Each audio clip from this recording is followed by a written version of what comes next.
नमस्कार, स्वागत है आपका आपके चैनल ज्योतिष मार्ग पर। माघ महीने की कृष्ण पक्ष की चतुर्थी तिथि को सकट चौथ, गणपति चौथ, तिलकुट चौथ भी कहा जाता है। इस साल सकट चौथ 29 जनवरी सोमवार को मनाई जाएगी। इस दिन भगवान गणेश जी के निमित्त व्रत रखा जाता है और रात में चंद्रमा को अर्घ देकर ही व्रत का पारण किया जाता है। गणेश जी का यह व्रत जो भी व्यक्ति करता है उसके सभी कष्ट दूर होते हैं। यह व्रत खास तौर पर महिलाओं द्वारा अपनी संतान की लंबी आयु और खुशहाल जीवन के लिए रखा जाता है। इस व्रत के प्रभाव से संतान को रिद्धि सिद्धि की प्राप्ति होती है और उनके जीवन में आने वाली सभी परेशानियां भगवान गणेश जी दूर करते हैं। सकट चौथ व्रत कथा। एक गांव में देवरानी जेठानी रहती थी। जेठानी बहुत अमीर थी और देवरानी के घर में खाने को अन्न भी नहीं था। इस पर देवरानी अपनी जेठानी के घर जाकर काम किया करती थी। इसके बदले जेठानी उसे गेहूं चावल आदि दे दिया करती थी। देवरानी का पति उससे मना करता था कि तुम उनके घर जाकर काम मत किया करो, लेकिन देवरानी कहती कोई बात नहीं, मैं अपने घर में ही तो काम कर रही हूँ। ऐसे ही समय बीतता गया। माघ मास की सकट चौथ आई।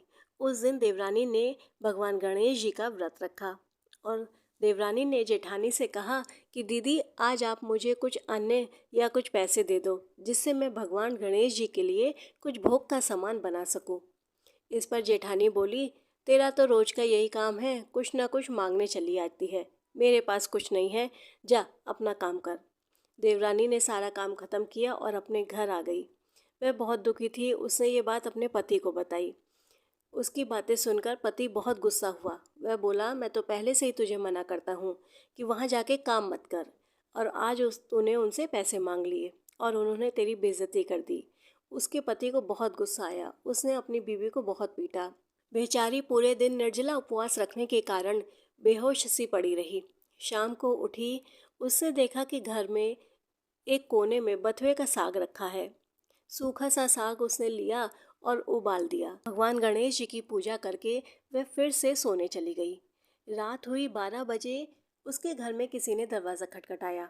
उसने बड़ी मुश्किल से उठकर दरवाज़ा खोला तो देखा एक छोटा सा बालक खड़ा है और बोला कि माई, मुझे कुछ खाने को दे दो, मुझे बहुत तेज भूख लगी है। वह बोली, मेरे घर में तो खाने का एक दाना भी नहीं है। आज मैंने भगवान गणेश जी की पूजा की है, उनके लिए ये साग बनाया था, ये रखा है, अगर तुम्हें खाना है तो खा लो। वह यह कहकर फिर से लेट गई। उस बच्चे ने उस साग को उठाया और खा लिया। अब वह बोला, माई मुझे तो पॉटी आ रही है। इस पर वह बोली, बेटा चारों कोने और दहली है, जहाँ तेरा मन करे तो वहाँ कर ले। उस बच्चे ने घूम घूम के पूरे घर में पॉटी करी। फिर वह बोला, अब माँ इसे धोऊं कहाँ। वह बोली, आज मेरे पति ने मुझे इतना मारा कि मैं पानी लेने कुएं तक भी नहीं जा पाई। मेरे पास तो पानी नहीं है, ले मेरे बाल हैं तो इससे ही पूछ ले। उस बच्चे ने उसके बालों से अपनी पॉटी पोंछ ली और वह कहकर चला गया। वह रात भर सोती रही। सुबह उठी तो पूरे घर में खुशबू ही खुशबू थी। पूरा घर सोने चांदी से भरा था। उसके बालों में जहाँ भगवान ने अपनी पॉटी पोंछी थी सोने के हो गए थे। वह अपने बच्चों से बोली, जाओ ताई के यहाँ से जाकर तराजू ले आओ, देखे तो सही कितना है।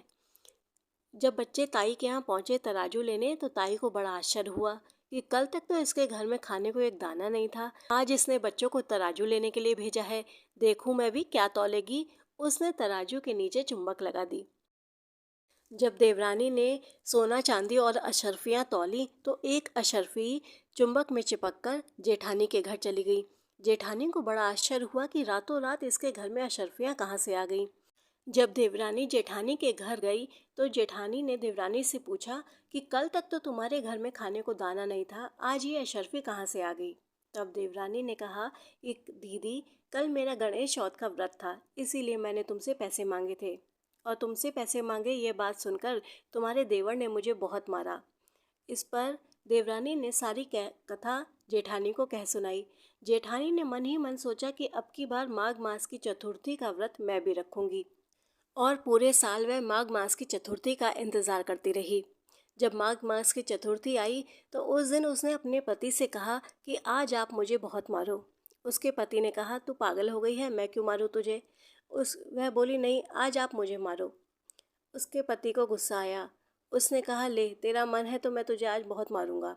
उसने उसे खूब मारा। जब उसका पति उसे मार के चला गया, शाम को बथुए का साग बनाकर भगवान गणेश जी का भोग लगाकर सोने चली गई और इंतज़ार करने लगी कि कब भगवान गणेश उसके घर आएंगे। रात हुई, 12 बजे उसके दरवाजे पर किसी ने खटखटाया।